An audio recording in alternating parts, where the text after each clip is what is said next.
Hi friends, నేను ఇంతకుముందు వీడియోలో చెప్పిన కదా ఐలవోని దర్శనం అయితే అయిపోయింది. ఇప్పుడు కొమరవెల్లికి వచ్చినామన్నమాట. ఇక్కడ మాత్రం అసలు ఎంత జనం అంటే ఫుల్ రష్ ఉండే. ఐలోన్ కాడ అస్సలు ఇంత జనం లేరు, కానీ ఇక్కడ మాత్రం కొంచెం సిటీకి దగ్గర కాబట్టి చాలామంది వచ్చిళ్ళు. కానీ లైన్లో మాత్రం ఇంతమంది ఉండేనో అసలు.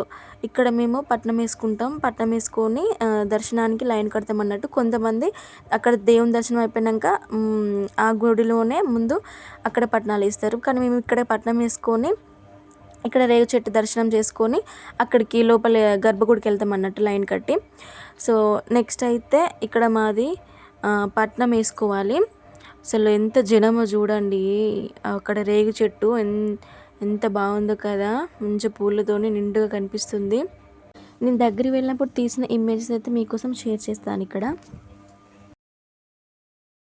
మా హస్బెండ్ అయితే సార్ లీవ్ ఇవ్వక ఐలవన్కి రాలేదు. కొమరవెల్లి దగ్గర కాబట్టి, సిటీకి దగ్గర కాబట్టి అటు నుంచి అట్టే ఆఫ్ డ్యూటీ చేసి ఇక్కడికి వచ్చిల్లన్నమాట కొమరవెల్లికి.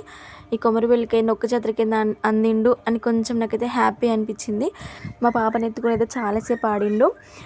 సో ఫ్రెండ్స్, మా పట్నాలు అయితే ఇక్కడ రేగు చెట్టు కాడ ఎలా జరిగినాయో నేను నెక్స్ట్ వీడియోలో ఖచ్చితంగా అప్లోడ్ చేస్తాను. తప్పకుండా నా ఛానల్ సబ్స్క్రైబ్ చేసుకోండి. బాయ్.